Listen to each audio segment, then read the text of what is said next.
నీడలోన దాచావు దేవా వందనం. కృప చూపినావు, కాపాడినావు, ఎలా తీర్చగలను నీ రుణం. గతకాలమంతా నీ నీడలోన దాచావు దేవా వందనం. కృప చూపినావు, కాపాడినావు, ఎలా తీర్చగలను నీ రుణం. పాడనా నీ కీర్తన, పొగడనా వేణోళ్ళనా. పాడనా నీ కీర్తన, పొగడనా వేణోళ్ళనా. వందనం యేసయ్యా, ఘనుడవు నీవయ్యా. వందనం యేసయ్యా, ఘనుడవు నీవయ్యా. గతకాలమంతా నీ నీడలోన దాచావు దేవా వందనం. కృప చూపినావు, కాపాడినావు, ఎలా తీర్చగలను నీ రుణం. ఎన్నెన్నో అవమానాలెదురైనను నీ ప్రేమ నన్ను విడిచిపోలేదయా. ఇక్కట్లతో నేను కృంగినను, నీ చేయి నన్ను తాకి లేపేనయా. ఎన్నెన్నో అవమానాలెదురైనను నీ ప్రేమ నన్ను విడిచిపోలేదయా. ఇక్కట్లతో నేను కృంగినను, నీ చేయి నన్ను తాకి లేపేనయా. నిజమైన నీ ప్రేమ నిష్కలంకము, నీవిచ్చు హస్తము నిండు ధైర్యము. నిజమైన నీ ప్రేమ నిష్కలంకము, నీవిచ్చు హస్తము నిండు ధైర్యము. వందనం యేసయ్యా, ఘనుడవు నీవయ్యా. వందనం యేసయ్యా, ఘనుడవు నీవయ్యా. గతకాలమంతా నీ నీడలోన దాచావు దేవా వందనం. కృప చూపినావు, కాపాడినావు, ఎలా తీర్చగలను నీ రుణం. మాటలే ముళ్ళుగా మారిన వేళ నీ మాట నన్ను పలకరించేనయా.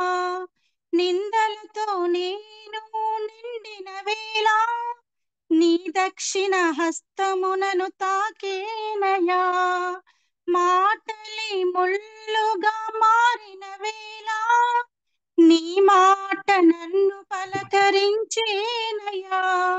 నిందలతో నేను నిండిన వేళ నీ దక్షిణ హస్తమునను తాకేనయా. నీ మాట చక్కని జీవపు ఊట, మరువనెన్నడూ నిన్ను స్తుతించుట. నీ మాట చక్కని జీవపు ఊట, మరువనెన్నడూ నిన్ను స్తుతించుట. వందనం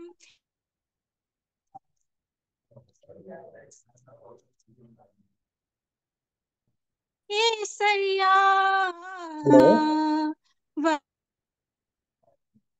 వందనం యేసయ్యా, ఘనుడవు నీవయ్యా. గతకాలమంతా నీ నీడలోన దాచావు దేవా వందనం. కృప చూపినావు, కాపాడినావు, ఎలా తీర్చగలను నీ రుణం గతకాలమంతా నీ నీడలోన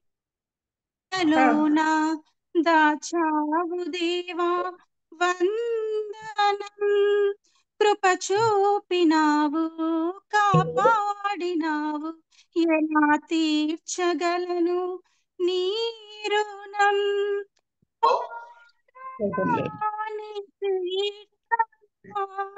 పొగడనా వినోలనా పాడనా నీ కీర్తన పొగడనా వినోలనా వందనం యేసయ్యా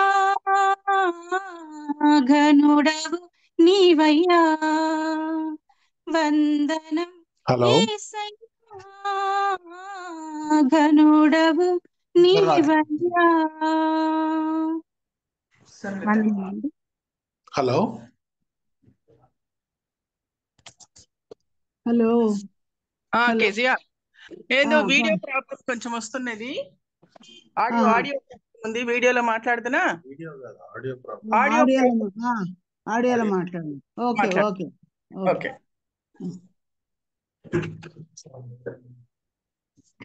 ప్రభునందు చేరి వచ్చిన సోదరి మనందరికి కూడా మరొకసారి వందనాలు తెలియజేస్తున్నాను. ఈరోజు మన జూమ్ కూడికలో పాట పాడిన సోదరి ఆ రజనీకి మనందరి తరఫున వందనాలు తెలియజేస్తున్నాను. నిజమే, గత కాలం అంతా దేవుడు మనల్ని కాపాడాడు. 2024 అంతట్లో దేవుడు తన మహాకృపను చూపించి ఆ కాలాన్ని దాటించి నూతన సంవత్సరం కాలంలో 2025లో దేవుడు మనల్ని ప్రవేశింపచేశాడు.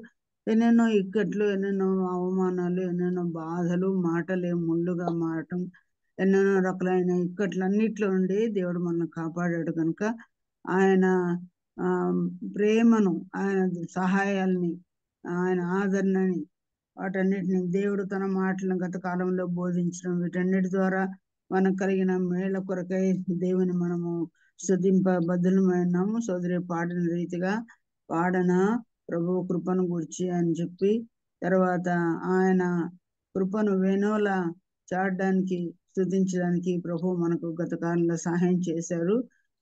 సంవత్సర ప్రారంభంలో సంవత్సరం ముగింపు నుండి కూడా ఆ మేలను మనం జ్ఞాపకం చేసుకుంటూ మనం స్తుతిస్తూ వచ్చాము. ప్రతిరోజు కూడా దేవుడు తన మాటల ద్వారా మనం ఆదరిస్తూ వచ్చినందుకే దేవునికి స్తోత్రం. ఆయన ప్రేమ ఎంతో నిష్కలంకమైనదని కూడా బిడ్డ పాడింది. నిజంగా మన ప్రభు ఎంతో ఘనుడు. ఆయన మరి మనను బలపరుస్తూ ఉన్నాడు. ఈ రోజు కూడా తిరిగి దేవుని మాటలు మనము మరొక సోదరి ద్వారా వినబోతున్నాము. అందరము మన యొక్క ఫోన్లను మ్యూట్లో ఉంచుకొని దేవుని సన్నిధిలో ప్రార్థనాపూర్వకంగా మరి ఈ యొక్క సమయాన్ని మనం గడుపుకుందాము. ఈరోజు మన మధ్య సాక్ష్యాన్ని చెప్పడానికి, అలాగే దేవుని మాటలను వివరించడానికి మన మధ్య మాలిని పాల్ గారు అనే సోదరి, వారు ఎవరో కారు, అనంతపురం ఆత్మీయ మరి గాస్పుల్ హాల్ అసెంబ్లీలో ఇక్కడే పుట్టి పెరిగి మరి ఇక్కడే సహవాసంలో అభివృద్ధి పొంది ఆ తర్వాత వేరొక ప్రదేశాలకు వెళ్ళి ఇప్పుడు దేవునికి సాక్షులుగా ఉంటున్న వారు. ఈరోజు సోదరి పేరు మనతో లాగిన్ అయిన సోదరి మాలిని పాల్ గారు. మీలో చాలా మందికి తెలిసి ఉండదు. పూర్వీకులైన గాస్పుల్ హాల్ అసెంబ్లీలో ఉన్న వాళ్ళకి మాత్రమే తెలుసు ఆ అక్క గారు. వారి తల్లిదండ్రుల గురించి ముందు నేను చెప్పాలని ఇష్టపడుతున్నాను. అక్క గారి యొక్క తండ్రి పేరు మా సండే స్కూల్ టీచర్ ముందు వారు అంకుల్. ఆయన కుమార్తె, పెద్ద కుమార్తె మాలినిపాల్ అక్క గారు. వారి యొక్క తల్లిదండ్రులు మాకు చాలా పరిచయస్తులు. ముఖ్యంగా మా స్కూల్లో వారి మదరు, వాళ్ళ నాన్నగారు ముందు అనంతపాల్ గారు మా సండే స్కూల్ టీచర్. చాలా మందికి వారిని ఎరుగుదురు. మరి వారి సతీమణి గారి జవన్నా పాల్ అని మాకు పీఈటీగా ఉండేవాళ్ళు అనమాట గర్ల్స్ స్కూల్లో. ఆ తర్వాత అక్క వాళ్ళ మేమంతా కూడా కలిసి పెరిగినాం. వారి తమ్ముడు గారు సురేష్ పాల్ అని కూడా చాలా మందికి అనంతపూర్లో తెలుసు, వారి యొక్క పెద్ద అక్క గారే. ఆ అక్క మాకు స్కూల్లో గ్రాండ్ సీనియర్ అన్నమాట. అక్క చిన్నప్పటి నుంచి కలిసే పెరిగాము, ఎదిగాము. ఉద్యోగాలను బట్టి వారు దూర ప్రాంతాలకు వెళ్ళారు. కర్నూలులో అక్క గారు డిగ్రీ కాలేజ్ ప్రిన్సిపల్ గా పనిచేశారు. మ్యారేజ్ అయిన తర్వాత భర్త గారి పేరు సదానందం గారు. వారు కూడా లెక్చరర్ గా పనిచేసి రిటైర్ అయ్యారు. కర్నూలులో ఇద్దరు వర్క్ చేసేవాళ్ళు. ఆ తర్వాత రిటైర్ అయిన తర్వాత హైదరాబాద్ చేరారు. వారికి ఒకరే ఒక కుమారుడు, వారు కూడా జాబ్ లో ఉంటున్నారు. మరి ఇప్పుడు అక్క మన అనంతపురంకి వచ్చినప్పుడు కలుసుకున్నాము. ఇలాగా చిన్నప్పటి జ్ఞాపకాలన్నీ కూడా మేము కలిసి నెమరు వేసుకోవడానికి ప్రభు కృప చూపించారు. అప్పుడు నేను చెప్పాను ఒకసారి, అక్క ఇట్లా మన సంఘంలో వాళ్ళు, మిగతా వాళ్ళు, చుట్టుపక్కల ఉన్న వాళ్ళు కూడా మేము కలుస్తున్నాము ఈ యొక్క ఎస్తర్ వారియర్ గ్రూప్ లో అని చెప్పి అడిగినప్పుడు అక్క వారి సాక్ష్యాన్ని మనతో కూడా పంచుకోవడం. ఎందుకంటే ఇక్కడే పుట్టి పెరిగి బ్రదర్న్ అసెంబ్లీలో, ఇప్పుడు కూడా హైదరాబాద్ లో బ్రదర్న్ అసెంబ్లీలో వాళ్ళు కొనసాగుతున్నారు సహవాసంలో. అక్కగారు ఎలాగ ప్రభు నమ్ముకున్నారు, ఎలాగ ప్రభు వారిని మార్చారు, ఎలాగో దేవుని చేత వారు మేలు పొందారో, ఎలా ఎదిగారో ప్రభులో, వారి జీవితంలో దేవుడు చేసిన మహోపకారాన్ని గురించిన అనుభవ సాక్ష్యాన్ని మనతో పంచుకుంటున్నారు. సమయం ఉంటే వాక్యాన్ని కూడా అక్క షేర్ చేసుకుంటారు. కనుక అక్కను మీకు కొద్ది మాటలతో పరిచయం చేస్తున్నారు. ఇప్పుడు అక్క గారు తమ సాక్ష్యాన్ని, వాక్యాన్ని మనకు వినిపిస్తారు. అక్క స్టార్ట్ చేస్తా. ఒకసారి కూడా మీ ఫేస్ చూడడానికి ఒక్కసారన్నా వీడియో పనిచేయదా? ప్రాబ్లం వచ్చింది అన్నాడు వీడు బాబు, అందుకని వీడియో పనిచేయడం లేదు. సరే అక్క, చూద్దాం ఇంకా ఏం చేద్దాం. సాధారణ అట్లా చేస్తున్నది. నేను దీని మీద ఉన్నాను, ఏమంటారు దీన్ని, ఇది ఏమంటారు, కంప్యూటర్ దగ్గరే కూర్చున్నాను. అదే ప్రాబ్లం. సర్లేక ఆడియోలో మాట్లాడండి. ఆడియోలో మాట్లాడతాను. ప్రభు అయిన యేసుక్రీస్తునందు అందరికీ స్తోత్రములు చెల్లిస్తున్నాను. వినిపిస్తుందా? ఇచ్చిన తరుణం కోసం యేసయ్యకి అనేకమైన వందనాలు, స్తోత్రాలు చెల్లిస్తున్నాను. వింటున్నా మీకు కూడా I welcome you, all of you. ఈ తరుణాన్ని ఇచ్చిన కేజీఆర్ కూడా ఐఎమ్ వెరీ గ్రేట్ఫుల్. నా సాక్ష్యాన్ని చెప్పమన్నారు. పెద్ద సాక్ష్యం ఏం కాదు, అయినా కూడా దేవుళ్ళో ఉన్నప్పుడు మనం తప్పనిసరిగా ఇది సాక్ష్యాన్ని చెప్పాలి. అందరికీ తెలుస్తుంది అప్పుడు. దానివల్ల మార్పు చెందేవాళ్ళు కూడా ఉంటారు. అది దేవుని కార్యము. అందుకని నాకు చెప్పాలని అనిపించింది. మేమేమో రావులపల్లె అని గిద్దలూరు దగ్గర ఉన్న పల్లె మాది నేటివ్ ప్లేస్. ఆ కాలంలో 4 బ్రదర్స్ వాళ్ళు ఉండేవాళ్ళంట అక్కడ విలేజ్లో. వ్యవసాయం చేసుకుంటా, తర్వాత న్యాచురోపతి, ఆకులు, అలములు నల్లమల ఫారెస్ట్ నుండి తెచ్చి దాంతో మందులు చేసి ప్రజలకు వైద్యం చేసేవాళ్ళట. ఇది మా వృత్తి. అయితే ఆ కాలంలో ఎర్రగాలి కరువు అని వచ్చిందట. మా నాన్నమ్మ చెప్పేవాళ్ళు 3 సంవత్సరాలు వర్షం లేదట. అప్పుడు బ్రిటిష్ వాళ్ళు అక్కడికి వచ్చి, ఇట్లుంటే మీరు చనిపోతారు, ఆవులు గేదెలు అన్నీ చనిపోయాయట, మనుషులు చనిపోతున్నారట, 3 సంవత్సరాలు వర్షం లేదంటే ఇంకా జస్ట్ ఇమాజిన్. అప్పుడు కొద్దిమంది మగపిల్లల్ని, ఒక 4-5 మగపిల్లల్ని తీసుకొని మెడ్రాస్కి వెళ్ళిపోయారట ఫారినర్స్. వాళ్ళకి దేవుని వాక్యాన్ని చెప్పి వాళ్ళకి బ్యాప్టిజం ఇచ్చి మెడ్రాస్ ప్రెసిడెన్సీ కాలేజ్లో వాళ్ళని చదివించారు. సో మెడ్రాస్ ప్రెసిడెన్సీ కాలేజ్లో చదువుకుని వాళ్ళు వచ్చాక ఒక తాత నంద్యాల, ఒక తాత గుత్తి, ఒక తాత బళ్ళారి, మా తాత అనంతపూర్కి ఇచ్చేశారు వర్క్ చేయడానికి. సో అలా వర్క్ చేసి మా తాత ఏమో first revenue inspector of Anantapur. కానీ ప్రాబ్లం ఏమొచ్చిందంటే కొంతకాలానికి ఆయన 25-30 years లోపలే ఆయన చనిపోయారు. ఎందుకంటే అప్పుడు కలరా వచ్చిందట. ఈయన క్యాంప్ వేశారట, అక్కడికి వెళ్ళారట. ఈయనకు అటాక్ అయిపోయి కలరా చనిపోయారు. అప్పుడు మనలాగా నీళ్లు తీసుకుపోవడము, మాస్క్ కట్టుకోవడం ఇవన్నీ ఏమీ లేవు కదండి. త్వరగా అటాక్ అయ్యి చనిపోయారు. అప్పటి నుంచి ప్రాబ్లం స్టార్ట్ అయ్యి మా నాయనమ్మకు. వీళ్ళు బాగా రిచ్ కాబట్టి ఏదో ఒకటి పొలం అమ్మేసి సంవత్సరానికి కావాల్సిన ధాన్యం అంతా తెచ్చి పెట్టుకొని అలా తింటూ ఉండేవాళ్ళు. కానీ ఫారినర్స్ వచ్చి మా నాన్నని మా బాబాయిని ఇద్దరిని తీసుకొని వెళ్ళి బళ్ళారిలో బోర్డింగ్ స్కూల్లో పెట్టేశారు. అక్కడ చదువుకొని వాళ్ళు వచ్చారు. మా నాన్న ఎస్ఎల్సి అయిపోగానే మిలిటరీకి వెళ్ళిపోయారు. మిలిటరీ నుండి వచ్చాక అనంతపూర్లో ఉద్యోగం చేస్తున్నారు.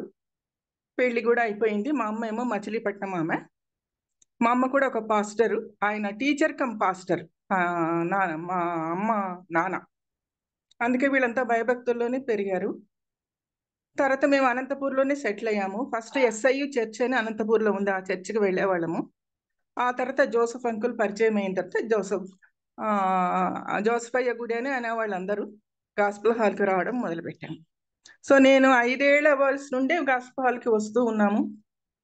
హిందూ ఆచారాలు అటువంటి ఏమీ ఉండేవి కాదు. ఎందుకంటే మేము 6వ తరం యేసయ్యని యాక్సెప్ట్ చేసిన తర్వాత 6వ తరం అనమాట మేము. సో మాకు హిందువుల ఆచారాలు, విగ్రహారాధన, వాళ్ళ సంస్కృతి అవన్నీ ఏముండేవి కాదు. ఇంట్లో బైబిల్ చదువుకోవడము, ప్రార్థనలు, సినిమాలు, షికారులు, తర్వాత పెళ్ళిళ్ళకి పబ్బాలకు కూడా పోయే అలవాటు లేదు. మా అమ్మ మా నాన్న మాత్రం వెళ్ళేవాళ్ళు, మేము మాత్రం ఇంట్లో ఉండేవాళ్ళము. గుడికి మాత్రం కంపల్సరీ, చర్చ్కి, సండే స్కూలు. నేను 6 ఇయర్స్ అప్పటి నుంచి నేను గాస్పుల్ హాల్కే రావడం నాకు గుర్తు. సో గాస్పుల్ హాల్ అనేవాళ్ళు అప్పుడు. ఇప్పుడు గాస్పల్ అసెంబ్లీ అని మార్చారు. తల్లి సంఘం అదేనన్నమాట. సో చిన్నప్పటి నుండి చాలా ఎలాగంటే సిస్టమేటిక్గా బ్రతుకుతూ ఉండేవాళ్ళము. ఫాక్స్ గారు వచ్చేవాళ్ళు, జర్మన్ దొర గారు వచ్చేవాళ్ళు, ఆనందం గారు, లూకా గారు, అట్లా ఎప్పుడు హాలిడేస్ వచ్చిన మీటింగ్స్ ఉండేవి. ఆత్మీయ ఆహారం మెండుగా ఉండేది మాకు. చాలా జీవితం బాగానే ఉండేది. 12th క్లాస్లో ఏమైందంటే నాకు పెద్ద బ్లో. ఫెయిల్ అయ్యాను, లెక్కల్లో ఫెయిల్ అయ్యాను. అసలు ముందు నుంచే నేను లెక్కలు పూర్ అనుకోండి. ఎక్స్పెక్ట్ కూడా చేశాను, కానీ కొంచెం డౌట్ ఉంది, ఏమైనా 35 మార్కులతో పాస్ అవుతానేమో అనుకున్నాను. ప్రార్థన కూడా చేశాను, కానీ ఫెయిల్ అయ్యాను. అది పెద్ద బ్లో నాకు. అప్పుడు నాకు కొంచెం తెలివి వచ్చింది, లేదు లేదు నేను చదువుకోవాలా, నేను దేవుణ్ణి కూడా మనసారా ప్రార్థించలేదేమో, అలా డౌట్ పడ్డా. అప్పుడే 1967 ప్రాంతంలో, 68 గుర్తులేదు నాకు సంవత్సరము, ఫాక్స్ గారు మీటింగ్స్ పెట్టారు. అదే లాస్ట్ ఫాక్స్ గారు ఇండియాకి వచ్చింది. అప్పుడు నేను పెద్దయ్య గారి కూతుళ్ళు ఉన్నారు, బానక్క, పుష్పక్క, వాళ్ళంతా మీకు తెలిసి ఉండొచ్చు. టీచర్ అయ్య గారి కూతురు సుహాసనక్క, ఇంకొక సుహాసనక్క ఉండేది. మేమందరం తర్వాత ఇంజనీరింగ్ కాలేజ్ స్టూడెంట్స్ ఉన్నారు, వాళ్ళ పేర్లు నాకు తెలియదు. ఒక బస్లో పోయామండి, అందరం రక్షింపబడి బస్లో పోయి ఒక తోటలో, ఫాక్స్ గారేమో అప్పటికే చాలా పెద్దవాళ్ళు, అరుగు మీద కూర్చున్నారు, నీటి అరుగు మీద. జోసఫ్ అంకుల్ మాత్రం నీళ్ళలో దిగారు. ఎంతసేపు పట్టిందంటే బహుశా ఒక 40 మందికి బ్యాప్టిజం ఇచ్చారు, దగ్గర 40 మందికి బ్యాప్టిజం ఇచ్చారు. అప్పుడు మేము దేవుడిని అంగీకరించాము. అప్పటి నుండి ఎలా చెప్పాలంటే ఎక్కువగా దేవుని మీద ఆధారపడడం నేర్చుకున్నాం. నీవే మా అండ, నీవే నా బండ, నీవే నా కొండ అనుకునేదాన్ని ఎప్పుడు. అలా అనుకుంటూ ఉండేవాళ్ళము. ఈ ఫెయిల్ అయిన మ్యాథ్స్ పేపర్ కూడా నేను పాస్ అయిపోయాను. డిగ్రీ ఏమో సాయిబాబా ఉమెన్స్ కాలేజ్లో చేశాను, HEB ఆర్ట్స్ గ్రూపు. ఆ తర్వాత PG తిరుపతిలో చేశాను. అప్పుడు కూడా మా నాన్నేమో వద్దని, మా అమ్మేమో వద్దని, తిరుపతికి ఎట్లా ఆడపిల్లని హాస్టల్లో పెడతారా, చదివిస్తారా అని అట్లా. కానీ అప్పుడు కూడా నేను చాలా స్ట్రాంగ్గా ప్రేయర్ చేసుకున్నాను, నాకు BA BEd వద్దు, నాకు నేను MA చేస్తాను అని. సో చివరికి దేవుడు అనుకూలించాడు, MA చేశాను. ఇంకా ఇంట్లో ఊరుకుండానని మళ్ళీ B.Ed కూడా చేశాను, గుంటూరుకి వెళ్ళి B.Ed కూడా చేశాను, MA B.Ed తర్వాత మా నాన్న చనిపోయారు 1975లో. మేము నలుగురు ఎవరము సెటిల్ కాలేదు, 3 డాటర్స్, ఒక సన్, ఎవరు సెటిల్ కాలేదు. మా నాన్న చనిపోయారు. ఈ లోపల నాకు ఈ కాలేజ్కి ఇంటర్వ్యూకి పోస్టింగ్స్ వచ్చాయి సార్. ఎగ్జామ్ రాశాను, వైవా పాస్ అయ్యాను, అంతా చేశాను. ఇక్కడ కాలేజ్కి వచ్చిన తర్వాత నాకు ఇంకొక పెద్ద బ్లో. ఏంటి ఆ బ్లో అంటే, జాయినింగ్ రిపోర్ట్ ఇచ్చేకి నేను ప్రిన్సిపల్ దగ్గరికి వెళ్తే, నేను మా అమ్మ, ఆమె యాక్సెప్ట్ చేయలేదు నా జాయినింగ్ రిపోర్ట్. ఎంత బాధేసిందంటే, ఎవరైనా పోస్టింగ్స్ వస్తే తీసుకుంటారు కానీ నో అన్నారు కదా. అసలు ఆమె కాలేజ్ కాదు, ఇది government college. Kurnool KVR college is government college. ఆమె కూడా government servant, she cannot say no. కానీ ఎందుకు నో అనిందో నాకు అర్థం కాలేదనమాట. సరే, నేను మా అమ్మ బయటకు వచ్చేసాము, కళ్ళ నుండి నీళ్ళు వచ్చేసాయి. ఒక్కటి మాత్రం నాకు మనసులో మెదులుతుంది, యెహోవాని నమ్ముకొని మౌనముగా ఉంటిడి. యెహోవాని నమ్ముకొని మౌనముగా, అదే చెవుల్లో మనసులో అంటా ఉంది. సరేలే చూద్దాంలే అని బయటకు వచ్చి కూర్చున్నాము. ఒక బెంచ్ ఉండింది, ఆ బెంచ్ మీద దూరంగా కూర్చున్నాము. 10:15కి వెళ్ళాను నేను. ఆమెను నాకే వాపస్ ఇచ్చేసింది నా జాయినింగ్ రిపోర్టు. మీరు బయటకు వెళ్ళండి, బయట వెళ్ళి కూర్చోండి అనింది. ఏంటి అర్థం కాలేదు. 11:30కి ఆ కాలంలో ట్రంక్ కాల్స్ ఉండేవండి, ఫోన్స్ కాదు, ట్రంక్ కాల్స్. అంటే ఈవిడ బుక్ చేసింది అనమాట, ప్రిన్సిపల్ బుక్ చేశారు ట్రంక్ కాల్. అప్పుడు టెలిఫోన్ ఆఫీస్ వాళ్ళు కనెక్షన్ ఇస్తారనమాట. డైరెక్టర్తో మాట్లాడుతున్నది ఆవిడ. ఇంత చిన్న పిల్లని పంపించారు ఇంత పెద్ద కాలేజ్కి, ఒక్కొక్క క్లాస్లో 100 మంది స్టూడెంట్స్ ఉంటారు. ఆ చిన్న అమ్మాయి ఏం కంట్రోల్ చేస్తుంది, మాకు స్టాండర్డ్స్ ఎలా ఉంటాయి, క్లాస్ అంతా ఫెయిల్ అవుతారు అని చెప్తున్నారు. అప్పుడు జాయినింగ్ మా డైరెక్టర్ చెప్పారు ఆమెతో, ఆమె service commission candidate, viva face చేసింది.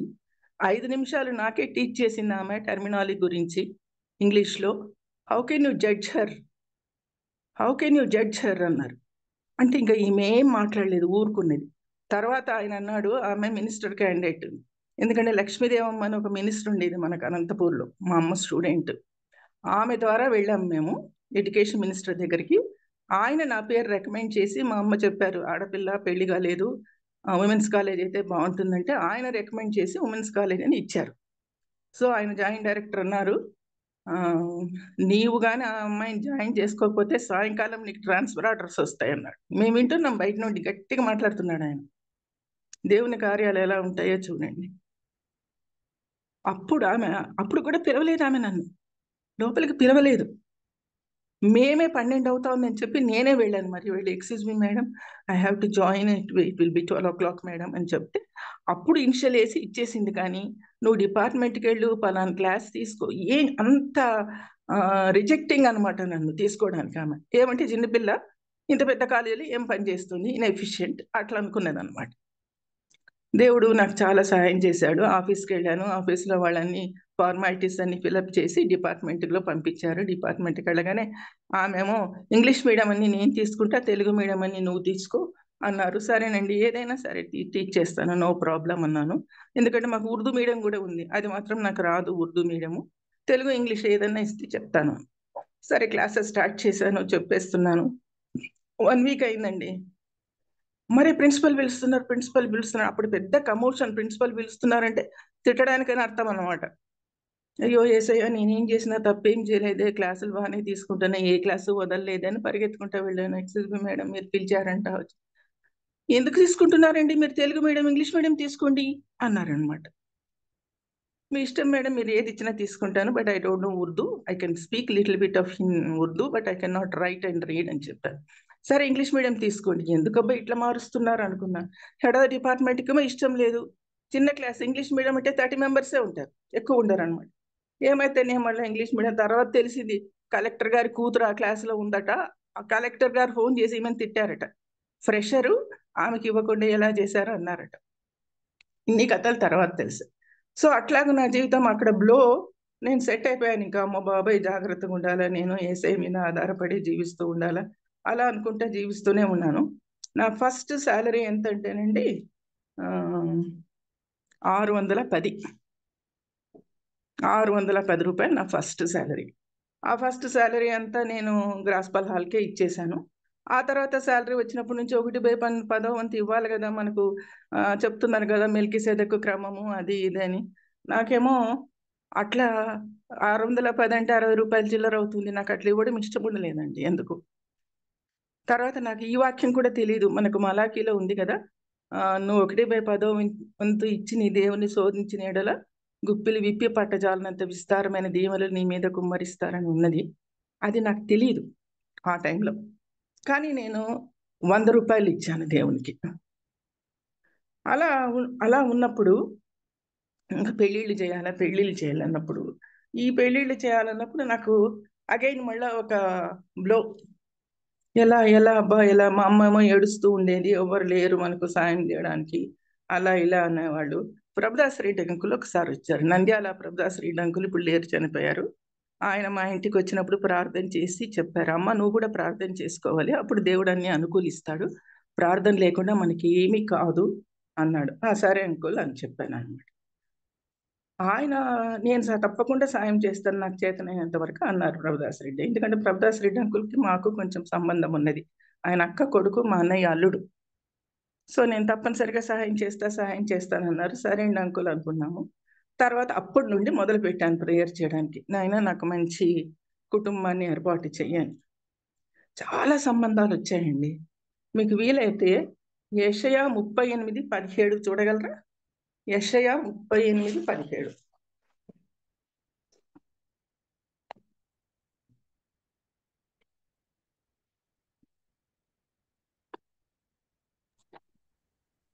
మిక్కటమైన ఆయాసము నాకు నెమ్మది కలుగుటకు కారణమాయెను.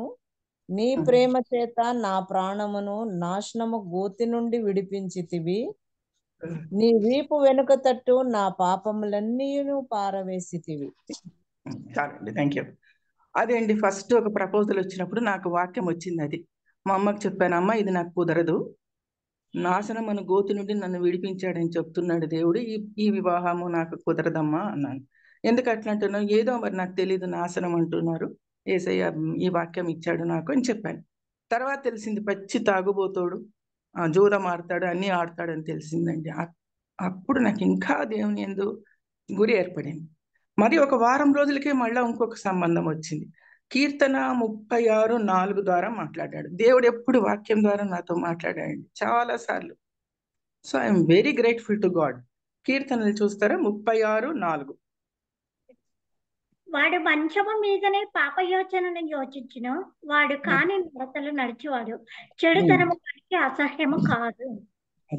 థ్యాంక్ యూ అండి. చూసారా ఎంత డైరెక్ట్ గా మాట్లాడుతున్నాడు?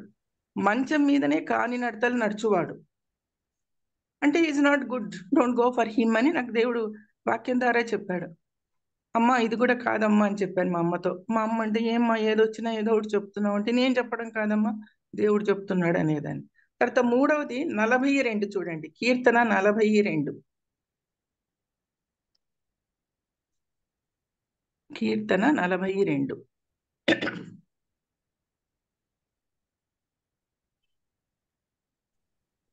నాశనకరమైన గుంటలో నుండి జిగటగల దొంగ ఊబిలో నుండి ఆయన నన్ను పైకెత్తెను. నా పాదములు బండ మీద నిలిపి నా అడుగులు స్థిరపరిచెను. చూడండి ఎలా ఉన్నాయో. ఇది కూడా చెప్పాము అమ్మకి, అమ్మ ఇది కూడా ఫిక్స్ కాదమ్మా, 6 కాదమ్మా. మా అమ్మకి నేను ప్రపోజల్ వాళ్ళని మా ఇంటికి రాకముందే చెప్పేసేదాన్ని అండి, ప్రేయర్ చేసి. నేను దేవుడు అంతగా నన్ను నడిపించాడు. నాలుగవది నెక్స్ట్ కూడా అక్కడే ఉంటుంది చూడండి, 42:6. కీర్తన 42:6. నా దేవా, నా ప్రాణము నాలో కృంగి ఉన్నది, కావున యోర్దాను ప్రదేశము నుండి, హెర్మోను పర్వతము నుండి, మీసారు కొండ నుండి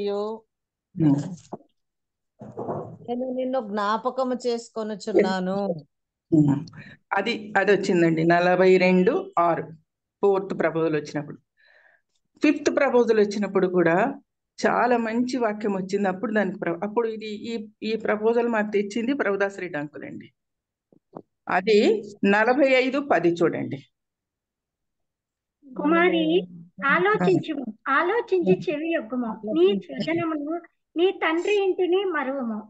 చాలండి, ఎంత క్లియర్ గా చెప్పారు. కుమారి ఆలకించుము, నీ తల్లి ఇంటిని తండ్రి ఇంటిని మరువు అంటే ఈ ప్రపోజల్ పెళ్లి చేసుకోవడానికి అనువాదం.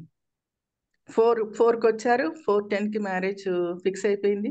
వాళ్ళు వెళ్ళి బజార్కి వెళ్ళి వచ్చారు, 8 గంటలకు వచ్చారు.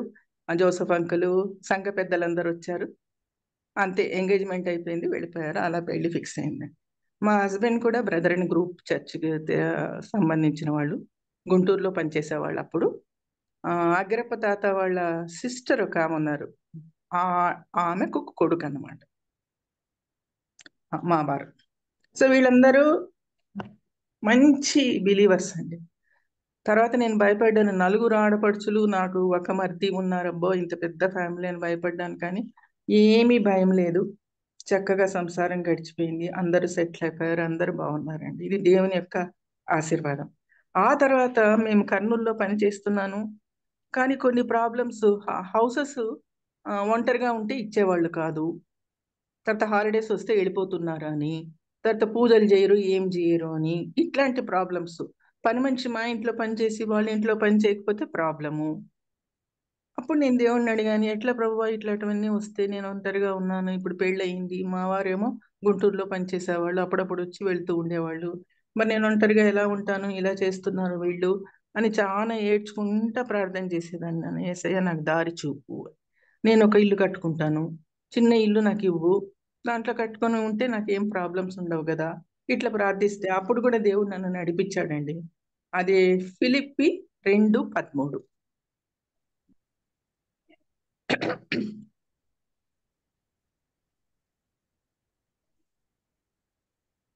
2:13. ఎందుకనగా మీరు ఇచ్చయించుటకును కార్యసిద్ధి కలగజేసుకొనుటకును తన దయా సంకల్పము నెరవేరుటకై మీలో కార్యసిద్ధి కలగజేయువాడు దేవుడే. ఆ వాక్యాన్ని నాకు దేవుడు ఇచ్చాడండి. అప్పుడు చాలా ధైర్యంగా నేను మా అత్తమ్మకు, మామయ్య వాళ్ళకందరికీ చెప్పి ఒక చిన్న ఇల్లు కట్టుకుంటాను నేను అంటే, మా అత్తమ్మ ముందు నో అన్నారు. ఎందుకు అత్తమ్మ అని అడిగాను.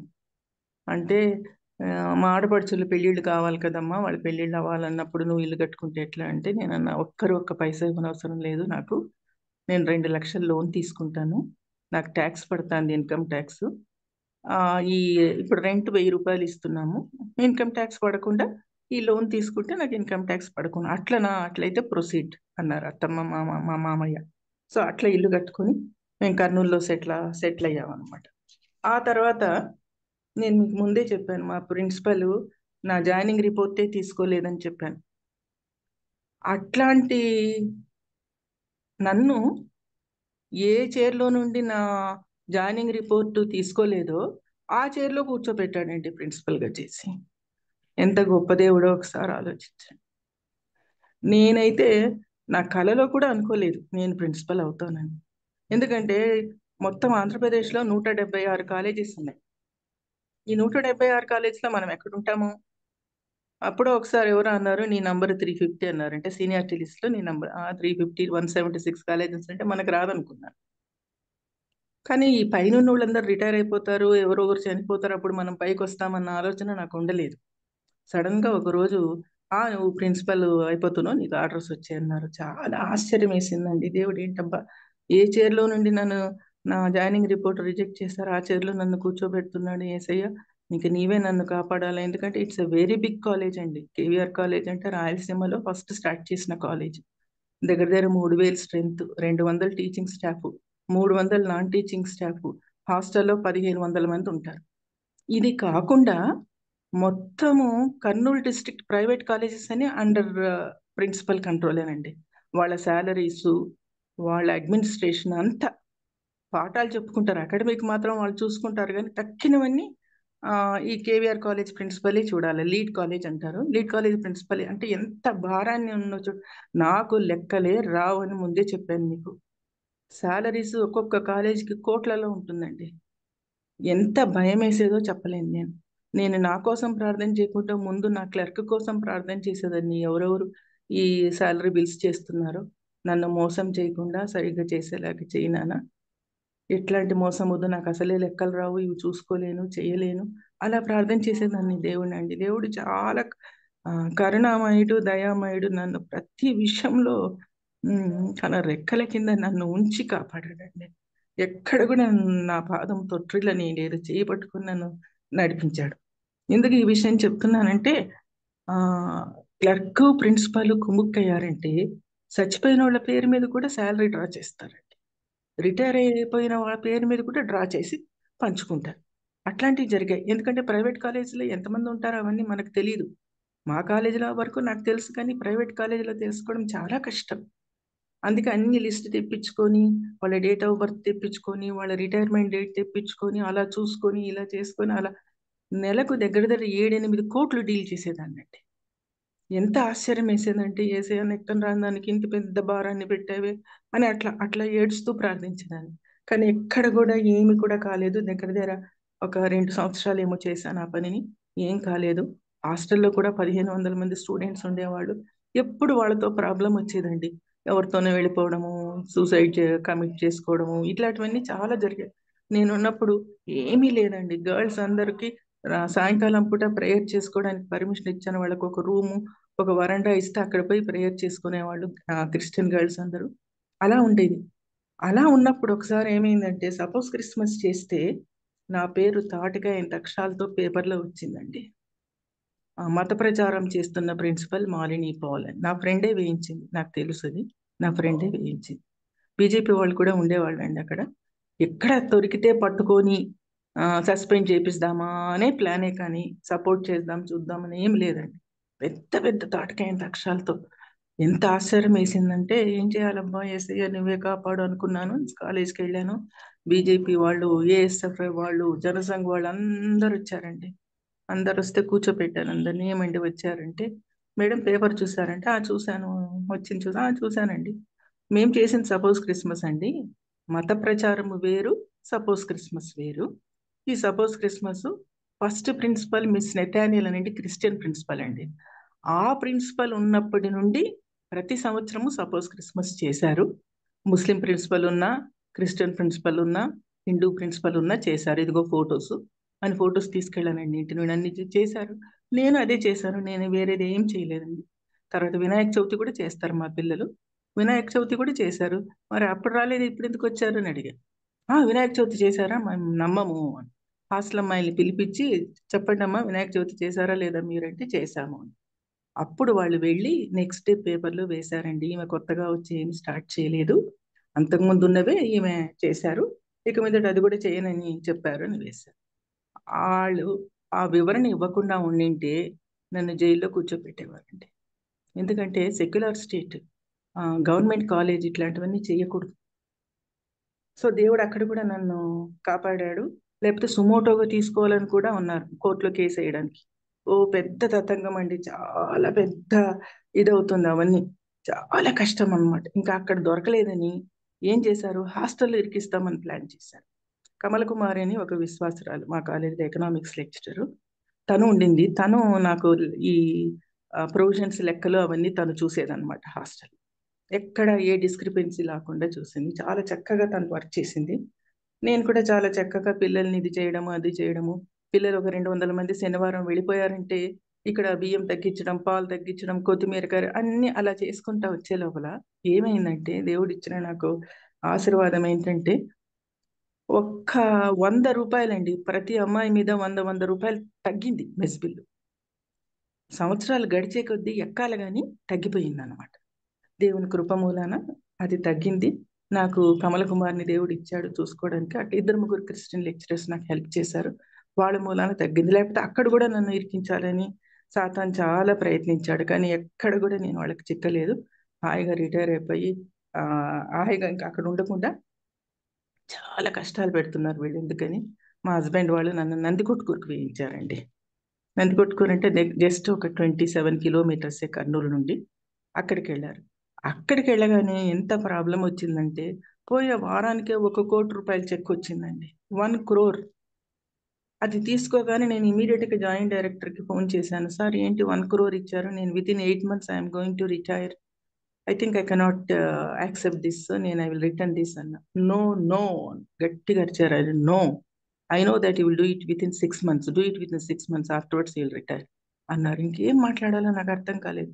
ఎవరిని అప్రోచ్ కావాలో అర్థం కాలేసి, 1 కోటి రూపాయలు వీళ్ళ రిక్వైర్మెంట్స్ అన్ని చేయాలంటే అంత ఈజీ కాదండి, అది చాలా కష్టం. దేవుడికి ప్రార్థిస్తే పోయి ఎమ్మెల్యేని మీట్ కమ్మన్నారు. ఎమ్మెల్యేని మీట్ అవుతే ఆ ఎమ్మెల్యే మా కాలేజ్ స్టూడెంటే, గౌరి చరితారెడ్డి అని. వాళ్ళ అన్ననే కాంట్రాక్టర్ అంట. ఏం వరి కావద్దండి మేడం, మా అన్నతోనే అన్ని పనులు చేపిస్తాను, 6 నెలల్లో చేయించేస్తానని చేయించేశారు.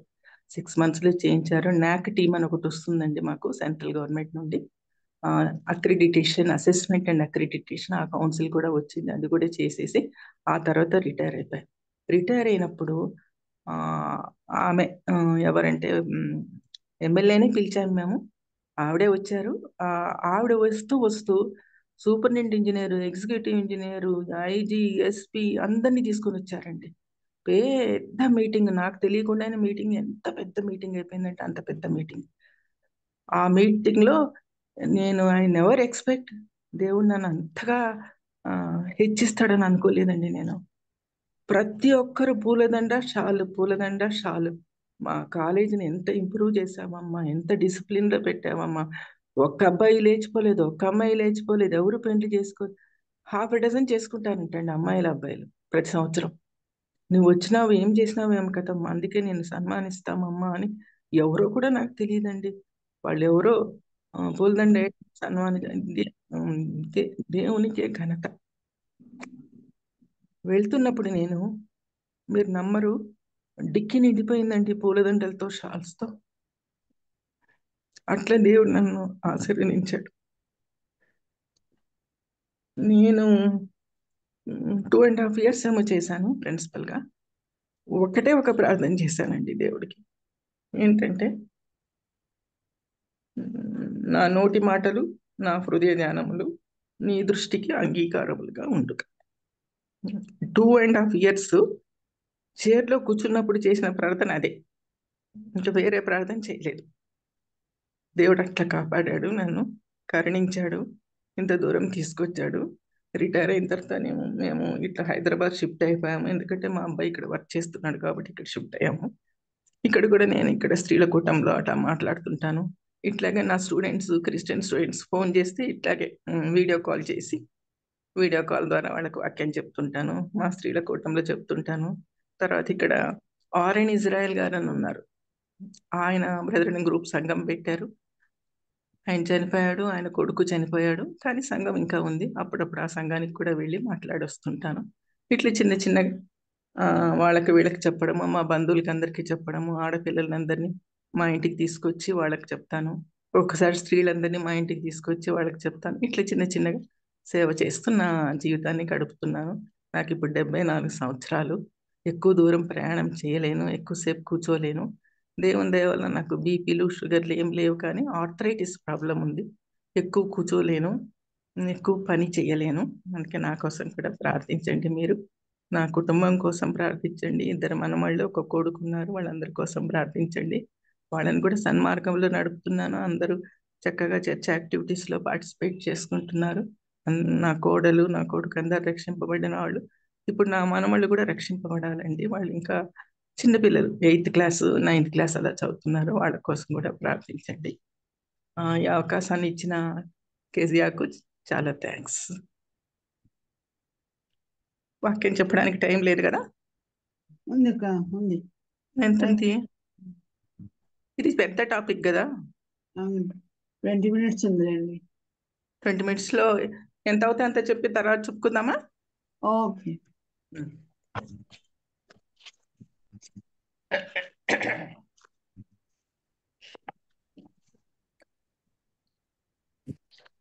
కర్నూలులో ఒక ఇంటర్నేషనల్ సెమినార్ జరిగిందండి. ఎప్పుడంటే యుద్ధం జరిగింది కదా, ఇజ్రాయెల్ మీదకి యుద్ధానికి వెళ్ళారు కదా ఈ హమాస్. ఆ టైంలో ఒక ఇంటర్నేషనల్ సెమినార్ జరిగింది. ఇజ్రాయెల్ పాలస్తీనా ఇంబ్రాగ్లియో అండ్ ఇష్యూస్ అని చెప్పారు. దానికి నన్ను పిలిచారు. నేను రిటైర్ అయిపోయాను కదమ్మా, ఇంకెందుకు నేను, ఎందుకంటే నా స్టూడెంట్ అక్కడ political science lecturer, head of the department అన్నాను. లేదు మేడం మీరు రండి, అయినా ఇజ్రాయెల్కి ఎందుకు మేడం అంత ఇది, వాళ్ళకి రాజ్యమే లేదంట కదా, వాళ్ళకి ఎందుకు రాజ్యము అన్నది. నాకు షాక్ అయిందండి. వాళ్ళకి రాజ్యం లేదని ఎలా చెప్తామంటే, ఆఫ్ఘనిస్తాన్ ప్రొఫెసర్ చెప్పారంట, ఇజ్రాయెల్కి అసలు స్టేటే లేదు, అది మాది, ముస్లిం రాజ్యం అది, దాన్ని వాళ్ళు ఆక్యుపై చేసుకున్నారు. అప్పుడు నాకు చాలా బాధేసిందండి. ఇజ్రాయెల్కి రాజ్యం ఏంటమ్మా అలా అంటున్నారు, 400 సంవత్సరాల క్రితం ఇలా నా అమ్మాయికి చెప్తుంటే, మేడం మీరు పేపర్ సబ్మిట్ చేయండి అయితే అని. ఫస్ట్ మీరు పేపర్ సబ్మిట్ చేయండి, తర్వాత వాళ్ళని నోరు మూపిస్తాము అన్నది. నేనన్నాను, నాకు బుక్స్ గిక్స్ అవన్నీ ఏం లేవు, బైబిల్ ఆధారంగానే నేను అన్నీ చెప్తాను. ఇజ్రాయెల్ ఎట్లా ఫామ్ అయింది, ఎప్పుడు అది కాల్చబడింది, ఎప్పుడు వెళ్ళిపోయింది, తర్వాత ఎప్పుడు ఫామ్ అయింది, అంతవరకు అయితే చెప్పగలను నేను అన్నాను. ఓకే మేడం అట్లాగే చెప్పండి అని, but one must believe in Bible అన్నా. నేనైతే బిలీవ్, ఆమె హిందూ, నేనైతే బిలీవ్, నేనన్నా Holi Bible is library of libraries, it reflects history, mystery and prophecy. అది మనం గుర్తుంచుకోవాలి. సో నేను ఇప్పుడు మీకు ఏం చెప్తానంటే, ఇజ్రాయెల్ రాజ్యం అనేది ఎలా స్థాపించబడింది, యెహోవా దేవుడు ఎలా స్థాపించాడు, ఆ తర్వాత ఏమైపోయింది, ఇప్పుడు ఎలా ఉన్నది, అంతవరకు చూసుకుందాం మనం. యెహోవా దేవుడు ఏం చేశాడంటే 400 సంవత్సరాల క్రిందట అబ్రహాంని ఎంపిక చేసుకున్నాడు. నువ్వు నా స్నేహితుడివి, నువ్వు నా కేడము అన్నాడు. చేసుకొని అబ్రహాము ద్వారా ఇస్సాకుని కన్నాడు. సారమ్మ ఇస్సాకుని కనింది. ఇస్సాకు కన్నా ముందు అబ్రహాము దాసి అయిన హగర్తో ఉన్నాడు. అప్పుడు వాళ్ళిద్దరికి ఒక కొడుకు పుట్టాడు. అతని పేరు ఇష్మాయేల్. అతడు శారీరక పుత్రుడు. ఇస్సాకు మాత్రము వాగ్దాన పుత్రుడు. ఇస్సాకుకు రిబ్కాకు 2 కుమారులు కలిగారు. ఏషావు, యాకోబు అన్నారు. ఈ యాకోబుకి 12 మంది పిల్లలు. ఈ యాకోబు ఆదికాండం 32:28 మీరు చూసారంటే, ఒకసారి ప్రయాణం చేస్తున్నప్పుడు తలగడగా ఒక రాయి పెట్టుకొని అక్కడ పడుకొని ఉంటే అతనికి ఒక కళ వస్తుంది. నిచ్చెన మీద నుండి దేవదూతలు ఎక్కుతూ దిగుతూ ఉంటారు. ఒకరు వచ్చి ఈయనతో పెనుగులాడతారు. ఈయన తెల్లవారే వరకు ఆయన వదలకుండా ఆయనతో పాటు యుద్ధం చేస్తూనే ఉంటాడు. తెల్లవారినప్పుడు నువ్వు నన్ను వదులు అంటే, నువ్వు దీవిస్తే కానీ నేను నిన్ను వదలనంటే, అప్పుడు అతడు ఏం చేస్తాడంటే, నువ్వు దేవునితో పోరాడి గెలిచినావు కనుక నీ పేరు యాకోబు కాదు, నీ పేరు ఇజ్రాయేల్ అనబడుతుంది అన్నాడు. సో ఇజ్రాయేల్ అంటే అర్థము పోరాడి గెలిచినవాడు, దేవునితో పోరాడి గెలిచినవాడు. సో ఇజ్రాయేల్ అనే పేరు మనకు అలా వచ్చింది. ఇది మనుషులు పెట్టుకున్న పేరు కాదు, యెహోవా దేవుడు పెట్టిన పేరు. ఈ యాకోబుకి 12 మంది సంతానము. మీరు ఆదికాండం 29-30 అధ్యాయాలు చూస్తే ఆ 12 మంది సంతానం గురించి మనకు డీటెయిల్స్ ఉంటాయి. సో ఈ 12 మంది సంతానాన్ని ఇజ్రాయెల్ అంటారు. ఇంకా ఎవ్వరు ఇజ్రాయేలీలు కారు. ఇష్మాయిల్కి కూడా 12 మంది సంతానం ఉన్నారు. వాళ్ళే ముస్లిం దేశాలు, సౌదీ అరేబియా, మస్కట్, ఇవన్నీ అరేబియన్ కంట్రీస్ అని వాళ్ళవేనమాట. ఈ దేవుడు ఏర్పాటు చేసిన ఈ ఇజ్రాయేల్ 12 గోత్రాల వాళ్ళది ఒక జాతి, ఒక ప్రత్యేకమైన జాతి. అంటే దేవుడు ఒక ప్రత్యేకమైన జాతిని ఏర్పాటు చేసుకున్నాడు. ఆ జాతిని ఎందుకు ఏర్పాటు చేసుకున్నాడంటే తన కోసం ఏర్పాటు చేసుకున్నాడు. అది మీరు హోషయ 12:3 చూస్తే తెలుస్తుంది. ఏర్పాటు చేసుకున్న జనులు అన్నాడు. జాతిని ఏర్పాటు చేశాడు. కుమారత్వపు హక్కు వారికే. అబ్రహాము, యాకోబు, దావీదు, సొలొమోను జాతి పురుషులు. మీరు ఐజయా 27:6 చూస్తే మీకు తెలుస్తుంది. అంతేకాకుండా ద్వితీయోపదేశకాండము 7:6లో ప్రతిష్ఠిత జనము అన్నాడు. ద్వితీయోపదేశకాండం 14:2లో విశేష జనము అన్నాడు. ద్వితీయోపదేశకాండం 7:7లో స్వకీయ జనము, స్వకీయ సంపాద్యము అన్నాడు. ద్వితీయోపదేశకాండం 32:10లో కనుపాప వలె కాపాడును అన్నాడు. తర్వాత నిర్గమకాండం 19:6లో పరిశుద్ధ జనము అన్నాడు. ఇట్లా తన జనాన్ని తను రూపుదిద్దుకున్నాడు. జాతిని ఏర్పాటు చేసుకొని ఆ జాతిలో నుండి అతడు పుట్టాడు. యూదా గోత్రం నుండి అతడు పుట్టాడు. సో మనం ఆషామషిగా ఇదేంటోలే ఏమున్నదిలే అని అనుకోవడానికి వీల్లేదు.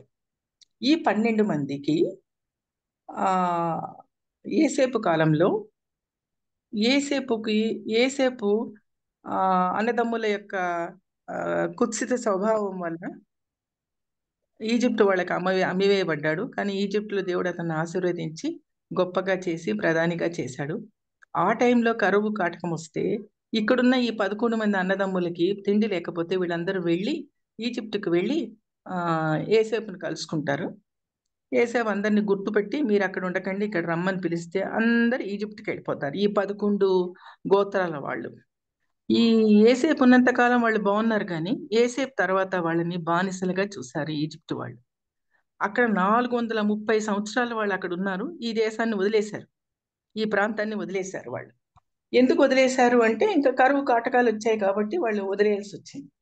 ఈ ప్రాంతాన్ని కూడా వీళ్ళు అది వరకు ఉన్న ప్రాంతాన్ని కూడా ఎహెచ్కేల్ 38:12లో చూస్తే భూమి నట్టనడుమున నివసించు జనులు అని. భూమి నట్టనడుమున నివసించు జనులు. ఆ భూమి నట్టనడుమ అంటే ఆ కాలంలో 3 ఖండాలే ఉన్నాయి. ఆఫ్రికా, ఏషియా, యూరప్ 3 ఖండాలే ఉన్నాయి. ఈ 3 ఖండాల్లో 3 ఖండాలకి మధ్యలో ఉన్నమాట ఈ వీళ్ళున్న ఇజ్రాయెల్ దేశం. కానీ అప్పటికి ఇజ్రాయెల్ దేశం అని పేరు పెట్టలేదు, ఇంకా ఇజ్రాయెల్ దేశం ఉంటుంది.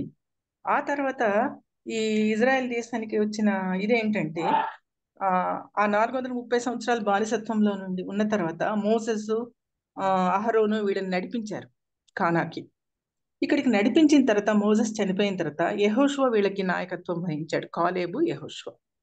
ఈ యెహోషువ ఏం చేశాడంటే, మీరు యెహోషువ 13, 14 అధ్యాయాల్లో చూస్తే 12 మందికి ఏ దిక్కుల్లో ఎవరెవరు నివసించాలో అని భూమిని ఏర్పాటు చేశాడు, సరిహద్దులను ఏర్పాటు చేశాడు. అందుకని బైబిల్ పండితులు ఏమంటారంటే, Bible is sale deed of Israel అంటారు. ఇప్పుడు మనకు ఏమైనా ఇల్లు కొనుక్కున్నామంటే సేల్ డీడ్ ఇస్తారు, అంటే పత్రం. నీ ఇల్లు ఎటువైపు ఉన్నది, నీ ఇంటికి పక్కన వెడక వెళ్తున్నారు, రోడ్డు ఎంత వెడల్పు ఉంది, ఈ డీటెయిల్స్ అన్ని అందులో ఉంటాయి. అట్లాగా మనకు యెహోషువ 13, 14 అధ్యాయాలు ఇజ్రాయెల్ యొక్క సేల్ డీడ్ అన్నమాట. ఈ ఇజ్రాయెల్కి అంత ప్రాధాన్యత ఉన్నప్పుడు మనం దాన్ని విస్మరించడానికి వీల్లేదు. 66 గ్రంథాలలో 40 గ్రంథాలలో ఇజ్రాయెల్ గురించి ఉన్నదన్నమాట. తర్వాత యెషయా 60:21 మీరు చూసారంటే, దేశాన్ని శాశ్వతంగా స్వతంత్రించుకుందురు అని ఉన్నది. కానీ ఇక్కడ దేశము ఉండకుండా అయిపోయింది, ఇప్పుడు స్వతంత్రించుకున్నారు వాళ్ళు. స్వతంత్రత జీవితానికి వచ్చేసారు, యెహోషువ నాయకత్వంలో వీళ్ళు వాళ్ళ దేశానికి వచ్చేసారు. కానీ వాళ్ళకి రాజు లేడు, రాజ్యం లేదు. మరి ఎలా వీళ్ళు ఉన్నారంటే న్యాయాధిపతులు పరిపాలించారు, చాలా సంవత్సరాలు పరిపాలించారు. కానీ న్యాయాధిపతులు సరిగ్గా పరిపాలించలేదు.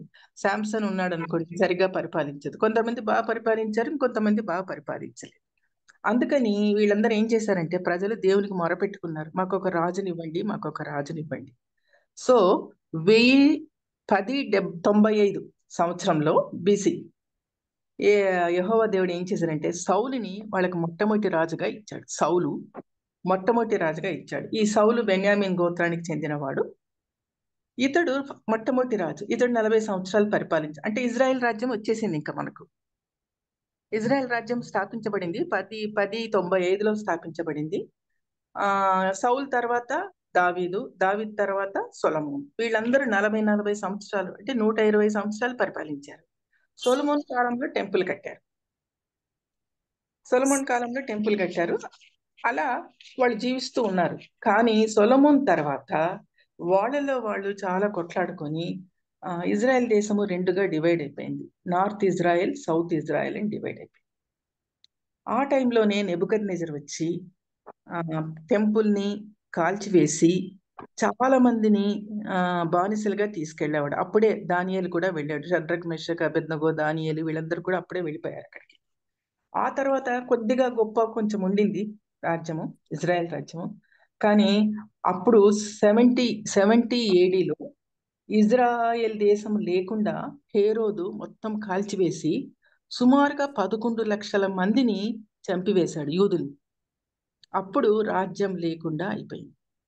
మొట్టమొదటిగా 1095లో స్టార్ట్ చేసిన రాజ్యము 70 ADకి రాజ్యం అనేది లేదు, నార్త్ లేదు, సౌత్ లేదు, 2 పోయేసాయి. తర్వాత లూకా 21:20 చూసారంటే మీరు, అన్యజనుల చేత త్రొక్కబడును అని ఉంది. ఎవరైనా ఒకసారి చూస్తారా? లూకా 21:20. లూకా 21:20. యెరూషలేము దండ్ల చేత చుట్టబడుట మీరు చూచినప్పుడు దాని నాశనము సమీపమై ఉన్నదని తెలుసుకొనుడి. సో అలా చుట్టబడి అన్యజనుల చేత త్రొక్కబడింది. సో లేదు, ఇంకా 70 AD నుంచి లేదు.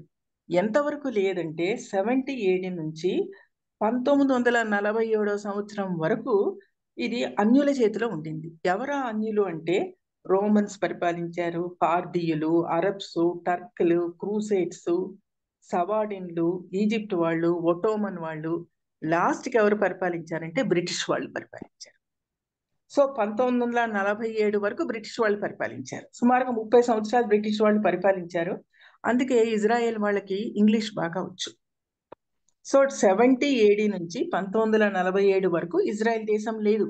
దీన్ని పట్టుకునే ముస్లిం వాళ్ళు ఏమంటారంటే, ఇది మాది దేశము, మా దేశాన్ని వాళ్ళు ఆక్యుపై చేసుకున్నారంటారు. నో, అది కాదు, అది తప్పు. సో ఇక్కడ ఏమైందంటే, ఇజ్రాయెల్ దేశం యొక్క చరిత్రలో ఒక మలుపు జరిగింది. ఏంటా మలుపు అంటే,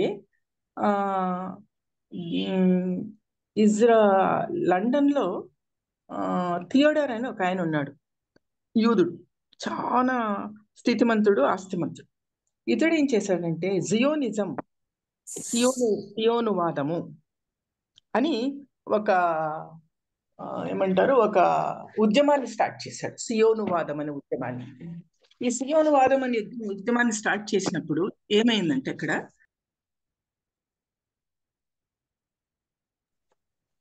అందరూ యూదులందరూ కలుసుకున్నారు. మనం ఏం చేద్దాం అంటే మనకు రాజ్యం లేకుండా అయిపోయింది, మనం రాజ్యాన్ని స్థాపించాలి. ఎలా స్థాపిస్తామంటే జియోనిజాన్ని స్టార్ట్ చేసి అందరు మెంబర్స్ కండి అన్నారు. సరే, అందరు మెంబర్స్ అయ్యారు. తర్వాత ఏం చేయాలా? మెంబర్స్ అయిపోయిన తర్వాత ఏం చేయాలంటే అప్పుడు వాళ్ళు ఏం చేశారంటే అందరూ కలిసి, కొద్దిమంది యూదులందరూ కలిసి ఇజ్రాయెల్ దేశానికి వెళ్ళారు. అప్పుడు ఇజ్రాయెల్ దేశంలో ఎవరున్నారంటే నానాజాతి సమితి, పెరిజ్జీయులు, అమాలేకీయులు, అనాకీయులు, ఎవరంటే వాళ్ళు ఉన్నారు, అక్కడ జీవిస్తూ ఉన్నారు. వీళ్ళందరూ ఏంటంటే ఆజానుబాహులు, యుద్ధం బాగా చేసేవాళ్ళు, తెలివి మాత్రం జ్ఞానం లేదు, అట్లాంటి వాళ్ళు ఉన్నారనమాట. ఉన్నారని వీళ్ళు ఏం చేశారంటే అక్కడికి వెళ్ళి తోటలు కొని, భూములు కొని, ఇళ్ళు కట్టుకొని నివసించడం మొదలుపెట్టారు. అప్పుడు కొంచెం వీళ్ళకి హోల్డ్ వచ్చింది దేశం మీద. ఆ తర్వాత వెయిజ్ మ్యాన్, WEIZMAN, వెయిజ్ మ్యాన్ అని ఒక సైంటిస్ట్ ఉన్నాడు లండన్లో. ఆయన కూడా యూదుడు. ఆయన ఏం చేశాడంటే రెండవ ప్రపంచ యుద్ధం వచ్చినప్పుడు ఒక బాంబుని కనిపెట్టాడు, నైట్రేట్ బాంబుని, TNT గ్యాస్ అంటారు. ఈ బాంబుని ఐస్ ద్వారా కూడా ఉపయోగించవచ్చు. ఈ బాంబును ఉపయోగించిన తర్వాత ఇంగ్లాండ్ రెండవ ప్రపంచ యుద్ధాన్ని గెలిచింది. దీనికి కూడా మనకు ప్రాఫెసీ ఉంది. మీరు ఒకసారి యోబు 38:22 చూడండి. యోబు 38:22. 38:22 అక్క. నీవు హిమం యొక్క నిధులలోనికి చొచ్చితివా? ఆపత్కాలం కొరకును, యుద్ధం కొరకును, యుద్ధ దినం కొరకును నేను దాచి ఇచ్చిన వడగండ్ల నిధులను నీవు చొచ్చితివా? కాదు, చూసారా అక్కడ ఐస్ లో నుండి వచ్చింది, హిమములో నుండి వచ్చింది. అంటే ఇది ప్రాఫెసీ. ఈయన చేసిన దేవుడు ఈ వెయిజ్మన్ చేత ఆ బాంబుని చేయించి సెకండ్ వరల్డ్ వార్ ఇంగ్లాండ్ గెలిచేలాగా చేశాడు. సో అలాగ ఇంగ్లాండ్ గెలిచేసి 1945 అయిపోయింది, యుద్ధం అంతా అయిపోయేసింది. అయిపోయిన తర్వాత ఈయన ఏం చేశాడంటే నా స్వదేశానికి వెళ్తానని చెప్పి ఇజ్రాయెల్కి వచ్చాడు. అప్పటికి ఇజ్రాయెల్ ఫామ్ కాలేదు, కానీ ఇజ్రాయెల్ యూదులు అక్కడ నివసిస్తున్నారు అనమాట. ఈయన కూడా యూదులతో నివసిస్తున్నాడు. అప్పుడు ఏమైందంటే ఇంగ్లాండ్ రాజు ఏం చేశాడంటే మనకి ఇంత సహాయం చేసిన శాస్త్రవేత్తకు మనం ఏం సహాయం చేయలేదు, నువ్వు వెళ్ళి, ఆయన అక్కడ ఉన్నాడని తెలిసింది, నువ్వు వెళ్ళి ఆయనతో మాట్లాడరా అని చెప్పి విదేశాంగ శాఖ మంత్రి బాల్ఫోర్డ్ని పంపించాడు. ఈ బాల్ఫోర్డ్ ఏం చేశాడంటే ఇజ్రాయెల్కి వచ్చాడు. అంటే అప్పుడు ఇజ్రాయెల్ లేదు, అక్కడికి వచ్చాడు. వచ్చి ఈయన కోసం వెతికితే ఈయన దొరికాడు. ఎవరు? ఈ సైంటిస్ట్ వెయిజ్మ్యాన్ దొరికాడు. నీకు థ్యాంక్స్ చేయడానికని వచ్చాను, నువ్వేమో తొందరగా వెళ్ళిపోయావు, నేను థ్యాంక్ చేయలేకపోయినాము, బట్ నీ రుణం మేము తీర్చుకోలేము కాబట్టి I have come to thank you, what do you want అని అడిగాడు. అనగానే ఒకటే ఒక sentence, what do you want అంటే ఒకటే ఒక సెంటెన్స్ ఈయన మాట్లాడాడు, ఈ scientist, give independence to my country. ఆయన ఇమీడియట్ గా ఓకే అన్నాడు. ఒక్క నిమిషంలో ఒక్క జనము జన్మించిన అని మనకున్నది చూడండి, అది ఫుల్ఫిల్ అయిపోయింది అనమాట. ఇక్కడ మీరు యెషయా తీయగలరా? 11:12. యెషయా 11:12.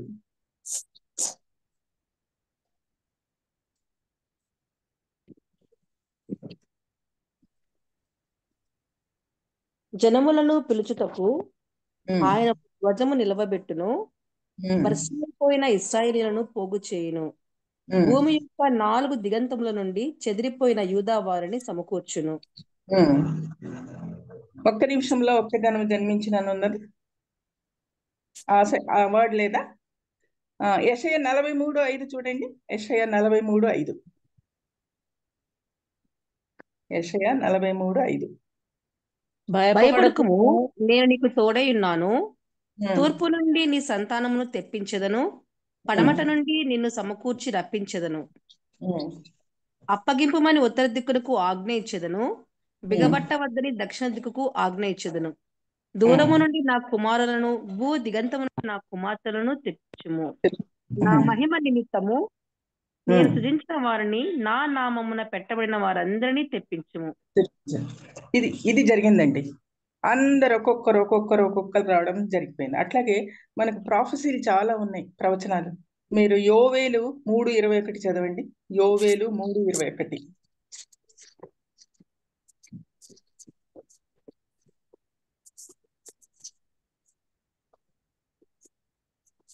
అయితే యూదా దేశములో నివాసులు నిత్యముందురు, తరతరములకు యెరూషలేము నివాసులుగా ఉండును, యెహోవా సీయోనులో నివాసంగా వసించును.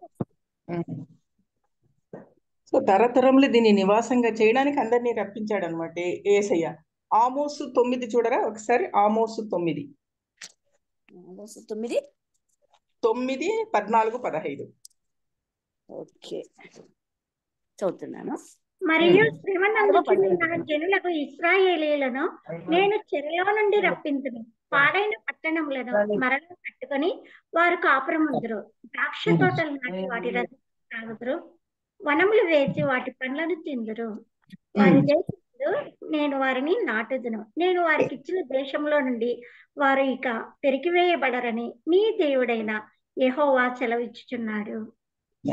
సో అట్లాగూ ఈ మనకున్న ప్రవచనాల ద్వారా దేశాన్ని ఇచ్చాడు. 1948 మే 14 ఇది జరిగిందండి. 1948 మే 14 జన్మించి ఒక్క నిమిషంలో ఒక జనం జన్మించేసింది, ఒక రాజ్యం. సిస్టర్ ఇదండి యెషయా గ్రంథం 66:8 అండి మీరు చెప్పిన మాట. అదేనండి. జన్మకు ఒక నాటి ప్రశ్న వేదం చాలన ఒక్క నిమిషంలో ఒక జనము జన్మించిన ఆ వర్డ్ ఒక్క నిమిషం. What can I do for you అంటే give independence to my country. అంతే, ఒక్క నిమిషంలో ఒక్క జనం జన్మించింది అన్నమాట. అప్పుడు డేవిడ్ బెన్ గురియన్ అనే prime minister, first prime minister ఎన్నుకున్నారు వాళ్ళు. మిడ్నైట్ 18 నిమిషాలు రేడియోలో మాట్లాడి ప్రపంచానికి అంతా చెప్పేశాడు ఇజ్రాయెల్ దేశం ఫామ్ అయి, ప్రపంచం మొత్తానికి. అలా జరిగింది. ఎట్లా అంటే 2000 సంవత్సరాల క్రిందట రూపుమాపి ఏమీ లేని ఇజ్రాయెల్ దేశము 2000 సంవత్సరాల తర్వాత ప్రపంచ పటంలో స్థానం సంపాదించుకుంది. ఇట్లాంటిది చరిత్రలో ఎక్కడా లేదండి. అది కేవలం ఇజ్రాయెల్ దేశానికి మాత్రమే వచ్చింది. అప్పుడే బాల్ఫోర్డ్ డిక్లరేషన్ అని ఒక డిక్లరేషన్ చేస్తాడు ఎక్స్టర్నల్ మినిస్టరు. ఆ డిక్లరేషన్ ప్రకారం ఏం చేశారంటే 55% ల్యాండ్ ఏమో ఇజ్రాయెల్కి ఇచ్చారు, 44% ఏమో పాలస్తీనీలకు ఇచ్చారు, 1% ఏమో ఇంటర్నేషనల్ కంట్రోల్లో పెట్టారు. ఆ 1% ల్యాండ్ ఏదంటే ఇప్పుడు మాస్క్ కట్టారు. అది ప్రపంచానికి నట్టనడుమ ఉన్న స్థలంలో మన టెంపుల్ ఉన్న చోట దాన్ని పడగొట్టేసి ముస్లిమ్స్ ఏం కట్టారంటే అక్కడ మాస్క్ కట్టారండి. అది ఇంటర్నేషనల్ కంట్రోల్లో ఉంది. అది పోతేనే మా ఇజ్రాయేలీలు టెంపుల్ కడతారు. మరి ఆ టెంపుల్ కడితేనే మనకు రెండవ రాకడ. ఎందుకంటే యేసయ్య ఇజ్రాయెల్ దేశము ఒలీవ కొండ మీదనే దిగుతాడని మనకు బైబిల్లో ఉన్నది. అతడు ఒలీవ కొండ మీద దిగాలి కాబట్టి మనకు తప్పనిసరిగా ఇజ్రాయెల్ దేశం ఉండాలి, ఇతరులకు వెళ్ళడానికి వీల్లేదు. సో అందుకే యేసయ్య ఏం చేస్తున్నాడంటే తన దేశాన్ని తను కాపాడుకొని రెండవ రాకడప్పుడు ఒలీవ కొండ మీద దిగి అక్కడి నుంచి టెంపుల్లోకి ఎంటర్ అవుతాడు అనమాట. దీనికి అన్ని సమకూర్చబడతా ఉన్నాయండి. ఈ విషయము ముస్లిమ్స్కి అందరికీ తెలుసు, ముస్లిం కంట్రీస్కి అందరికీ తెలుసు. వాళ్ళు ఎవరు యుద్ధానికి పోరు. ఇప్పటికి మీరు చరిత్ర చూసారంటే ఇజ్రాయెల్ మీదికి 182 సార్లు యుద్ధానికి వచ్చారండి.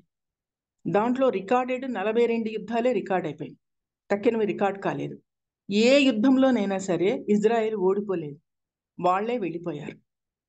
ఒకసారి అయితే 1948లో వీళ్ళకి స్వాతంత్రం వచ్చిన తర్వాత 1956లోని యుద్ధానికి వచ్చేసారు సిరియా దేశం వాళ్ళు. వాళ్ళేమో 50 యుద్ధ ట్యాంకులతో వస్తే వీళ్ళకు ఏమీ లేదన్నమాట. అయినా కూడా అక్కడ 5 లక్షల మంది ఉన్నారు వీళ్ళు. వాళ్ళేమో ఎక్కువ. ఎంత 6 రోజుల యుద్ధం అంటారు, 6 days వార్ అంటారు దీన్ని. దేవుడు ఎంత గొప్ప కార్యాన్ని చేశాడంటే వాళ్ళ యుద్ధ ట్యాంకర్స్ అంట ఒక్కటి పని చేయలేదట.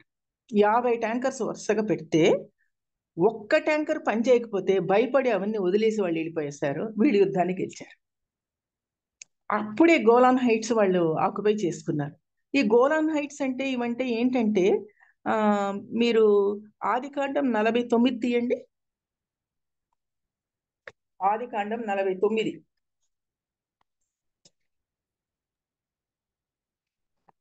అందులో యాకోబు తన 12 మంది కొడుకుల్ని ఆశీర్వదిస్తాడు. అది మీరు 24 చదవండి. 24. యాకోబు కొలుచు పరాక్రమశాలి అయిన వాని హస్తబలము వలన అతని విల్లు బలమైనదగును. ఇశ్రాయేలునకు బండయు మేపెడి వాడును ఆయనే. నీకు సహాయం నీ తండ్రి దేవుని వలనను పైనుండి మించి దీవెనలతోనూ క్రింద దాగి అగాధ జలముల దీవెనలతోనూ స్తనముల దీవెనలతోనూ గర్భముల దీవెనలతోనూ. ఇక్కడ దీని అర్థం ఏంటో తెలుసా అండి? క్రింద దాగి ఉన్న అగాధ జలముల దీవెనలతో అంటే అర్థం ఏంటంటే క్రింద వీళ్ళకి అగాధ జలములలో దీవెనలు ఉన్నాయి. అంటే గల్ఫ్ కంట్రీస్ లో ఎట్లా petrol, diesel, gas, crude oil ఎంత ఉందో అట్లా ఇక్కడ కూడా ఉందన్నమాట. దాగి ఉన్న అగాధ జలములు. ఇవి వీళ్ళు ఎలా కనుక్కున్నారు అంటే మింటి దీవెనలతో అన్నాడు. మింటి దీవెనలు అంటే పైనుండి వచ్చే దీవెనలతో. అంటే వీళ్ళు శాటిలైట్ తో కనుక్కున్నారు. శాటిలైట్ తో కనుక్కొని ఇక్కడ ఆయిల్ ఉందని కనుక్కొని దాన్ని తీసుకోవాలంటే వీళ్ళందరూ యుద్ధానికి వస్తున్నారు. యుద్ధంతోనే ఎక్కువైపోతుంది. ఈ యుద్ధం వల్ల ఎక్కువ అవుతున్నారు కాబట్టి వాళ్ళు ఈ పని చేయలేకపోతున్నారు. సో దేవుడు ముందుగానే వాళ్ళకి చెప్పాడు, నీకు దీవెనలు, మింటి దీవెనలు. మింటి అగాధ జలముల్లో దీవెనలు ఉన్నాయి, మింటి దీవెనలు ఉన్నాయి. ఎందుకు దీన్ని నేను ఇన్సిస్ట్ చేస్తున్నానంటే అరబ్ కంట్రీస్ లో ఆయిల్, పెట్రోలు, గ్యాస్ ఇవన్నీ ఉన్నాయని ఎవరు కనుక్కున్నారో తెలుసా? అమెరికా వాళ్ళు, బ్రిటిష్ వాళ్ళు. ఈ అమెరికా వాళ్ళు, బ్రిటిష్ వాళ్ళు కూడా జ్యూసే. అప్పుడు వీళ్ళని కనుక్కున్న శాస్త్రజ్ఞులు. వాళ్ళకున్న తెలివి ఇంకెవరికి లేదండి. ఇజ్రాయెల్కున్న తెలివి ఇంకెవరికి లేదు. వాళ్ళే కనుక్కొని వాళ్ళు ఏం చేశారంటే చాలా ఇంటెలిజెంట్ గా పైప్స్ వేసుకున్నారండి. పైప్స్ అంటే తెలుసు కదా, లావ్ పైప్స్. అది ఎట్లా వేసుకున్నారంటే అక్కడి నుండి గల్ఫ్ కంట్రీస్ లో నుండి సముద్రంలో వేసేశారు. అమెరికాకు, ఇంగ్లాండ్కి వేసి 200 సంవత్సరాలకి ప్రిజర్వ్ చేసుకోగలరు అనమాట. అన్ని బావులు తవ్వారంట వాళ్ళు అమెరికాలోను, లండన్లో. సో యుద్ధం వచ్చినా భయపడవలసింది ప్రపంచ రాజ్యాలు, కానీ అమెరికా భయపడదు, ఇంగ్లాండ్ భయపడదు. పైప్ పాలిటిక్స్ అంటారు దీన్ని. ఆయిల్ పాలిటిక్స్, పైప్ పాలిటిక్స్ అంటారు. అట్లా మాకు ఇవ్వమని అందరు అడుగుతున్నారు గల్ఫ్ కంట్రీస్ని, కానీ ఇవ్వడం లేదు. ఆ టెక్నాలజీ చేయడానికి వాళ్ళకి తప్ప ఇంకెవరికి రాదు. వాళ్ళు మేము చేయమంటున్నారు. మనకేమో గుజరాత్ వరకు వచ్చింది. గుజరాత్ వరకు ఎందుకంటే మనకు దగ్గర కదా, అరేబియా ఓషన్ నుండి దగ్గరకి గుజరాత్ వరకు మనకు ఈ పెట్రోల్ బావులు ఉన్నాయి. మనకు పెట్రోల్ బావులు గుజరాత్ వరకు ఇచ్చే లోపల పాకిస్తాన్ అడుగుతుంది మాకు కావాలని, కానీ పాకిస్తాన్కి ఇవ్వడం లేదు. అక్కడ వాళ్ళకు పడదండి. సున్నీస్ అంటారు, షియాస్ అంటారు, పఠాన్స్ అంటారు, మొజాహిద్దీన్స్ అంటారు. వాళ్ళకు చాలా రకరకాల ఇవి ఉన్నాయి. అందుకని వాళ్ళకు పడదు, వాళ్ళు ఇవ్వడం లేదన్నమాట. అలాగూ ఈ ఈ మింటి దీవెనలతో అని చెప్పాను కదా, అది లో ఏరియా అన్నమాట. ఈ అరబ్ కంట్రీస్ కొంచెము లెవెల్ పైకి ఉంటుంది, ఇది కిందకు ఉంటుంది. వీళ్ళు కానీ కనుక్కున్నారంటే ఆ పెట్రోల్ అంతా ఇక్కడికే వచ్చేస్తుంది. వచ్చేస్తే ఇంకా మొత్తం ప్రపంచం ఎవరి మీద ఆధారపడాలంటే ఇజ్రాయెల్ మీద ఆధారపడాల్సి వస్తుంది ఆయిల్ కోసం. అప్పుడు ఇజ్రాయెల్ డామినేట్ చేస్తుంది. అందరు ఇజ్రాయెల్ వైపే చూస్తారు. ఇజ్రాయెల్కున్న జనాభా 94 లక్షలండి. ప్రపంచ జనాభా 893 మిలియన్లు. వాళ్ళు మొత్తము వీళ్ళనే చూస్తారు. అందుకని మనకు బైబిల్లో ఉంది, ఇది బండరాయిగా ఉంటుంది ఇజ్రాయెల్ అని. సో యుద్ధం వచ్చిందంటే ఇజ్రాయెల్ మూలానే వస్తుంది అనమాట. ఇజ్రాయెలే డామినేట్ చేస్తుంది. ఇజ్రాయెల్కున్న శక్తి, ఇజ్రాయెల్కున్న యుక్తి ఇంకా వేరే వాళ్ళకి ఎవ్వరికీ లేదండి. చాలా చాలా తెలివిగల వాళ్ళు. డ్రిప్ ఇరిగేషన్ వాళ్ళే కనుక్కున్నారు, డ్రోన్ టెక్నాలజీ వాళ్ళే, రోబోటిక్ టెక్నాలజీ వాళ్ళే, యాంటీ మిసైల్స్, ఐరన్ డూమ్ వాళ్ళకే ఉందండి. ఐరన్ డూమ్ అంటే వాళ్ళ దేశం మీదకి ఎవరైనా యుద్ధానికి వచ్చి మిసైల్స్ వేస్తే వీళ్ళు కనుక్కొని గాలిలోనే పేల్చేస్తారు. కానీ మొన్న జరిగిన యుద్ధం ఏంటంటే ఆ లెవెల్ కన్నా క్రింద లెవెల్ నుంచి వాళ్ళు వచ్చారు, దగ్గరకు వచ్చారు. అందుకే వీళ్ళు కనుక్కోలేకపోయినారు. సో ఆ డూమ్ టెక్నాలజీ వీళ్ళకి ఉన్నది. లేసర్ టెక్నాలజీ అని అది వాళ్ళదే. తర్వాత మొన్న గాజా యుద్ధం జరిగింది కదా, మీకు రీసెంట్ గా గాజా యుద్ధం వాళ్ళ మీద వచ్చిందని. ఆ గాజా యుద్ధంలో వాళ్ళ కమాండింగ్ చీఫ్ ను కూడా వీళ్ళు చంపేశారు, నస్రుల్లాని. ఎలా చంపేశారో తెలుసా? టెక్నాలజీ ఎలా చేశారో తెలుసా? స్నేక్ టెక్నాలజీ అన్నారు. స్నేక్ టెక్నాలజీ అంటే పాముతో టెక్నాలజీ చేశారు. ఎలా చేశారంటే కంప్యూటరైజ్ చేసి ప్లాస్టిక్ పాముల్ని కంప్యూటరైజ్ చేసి భూమిలో వదిలేశారు. గాజా వాళ్ళు ఏం చేశారంటే వాళ్ళ యుద్ధ సైనికులని, హమాస్ వాళ్ళందరినీ హాస్పిటల్స్ క్రింద, స్కూల్స్ క్రింద బంకర్స్ కట్టి అందులో దాచిపెట్టారు వాళ్ళు. ఎందుకంటే వీళ్ళు మానవతావాదులు, ఇజ్రాయెల్ వాళ్ళు మానవతావాదులు. చిన్నపిల్లల్ని ఏం చేయరు, హాస్పిటల్లో ఉన్న రోగుల్ని ఏం చేయరు. అందుకని వీళ్ళు ఏం చేశారంటే క్లెవర్గా హాస్పిటల్ కింద బంకర్స్, స్కూల్ కింద బంకర్స్ కట్టుకున్నారు. అంటే వీళ్ళు తలదాచుకోవడానికి పెద్ద పెద్ద బిల్డింగ్స్ లోపల ఉన్నాయంట, అండర్ గ్రౌండ్ బిల్డింగ్స్. దాన్ని ఈ పాము కనిపెట్టింది. మీరు టీవీలో చూసింటే తెలుస్తుండే, ఆయన సోఫాలో కూర్చొని ఉన్నాడు. ఈ నస్రల్లా అనే వాళ్ళ commander in chief, Hamas commander in chief, ఆయన పక్కన ఆయన భార్య కూడా కూర్చొని ఉంది. కూర్చుంటే ఈ స్నేక్ కంట్రోల్ రూమ్కి ఇచ్చేసింది సిగ్నల్. ఆయన ఒక్కడిని చంపేసినారు, ఆయన భార్య పక్కన బాగానే ఉంది. ఇంత టెక్నాలజీ ఉన్నదండి. ఇప్పుడు ఏం చేస్తున్నారు తెలుసా, డాల్ఫిన్ టెక్నాలజీ వాడుతున్నారు. డాల్ఫిన్స్ అందరినీ కంప్యూటరైజ్ చేసి సముద్రంలో వదిలేశారు. సో సముద్రం గుండా ఎవరైనా వచ్చారు అంటే ఈ డాల్ఫిన్స్ వాళ్ళ ఫొటోస్ తీసేసి సిగ్నల్ ఇచ్చేస్తుంది సెంట్రల్కి, వాళ్ళు దాన్ని బట్టి యాక్ట్ చేస్తారనమాట. అట్లా వీళ్ళ టెక్నాలజీ వండర్ఫుల్ అండి. ఏ దేశానికి వీళ్ళ టెక్నాలజీ లేదు, వీళ్ళకున్నంత తెలివి కూడా ఎవరికి లేదు. తర్వాత మీకు తెలియదేమో, మనకు కార్గిల్ వార్ వచ్చింది రీసెంట్గా. కార్గిల్ వార్ వస్తూ ఉంది, కార్గిల్ నుండి వాళ్ళు ఎంటర్ అవుతున్నారని మన దేశానికి చెప్పింది ఎవరో తెలుసా? ఇజ్రాయెల్ వాళ్ళు. వాళ్ళు చెప్పారు, వాళ్ళు కొండ మీద నుంచి పైనుంచి దిగుతున్నారు, మీరేమో కింద ఉన్నారు, టెక్నాలజీ చాలా కష్టము, నేను I will supply the technology అని ఇజ్రాయెల్ వాళ్ళు టెక్నాలజీ సప్లై చేశారండి. వీళ్ళు టెక్నాలజీ సప్లై చేసినందుకు మనం కార్గిల్ వాళ్ళు గెలవగలిగాం.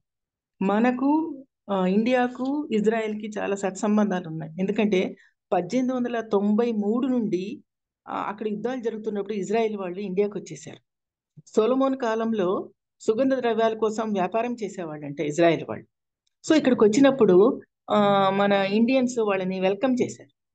అందుకే వాళ్ళని మలబార్ జ్యూస్ అంటారు, మలబార్ వైపు ఉన్నారు వాళ్ళు.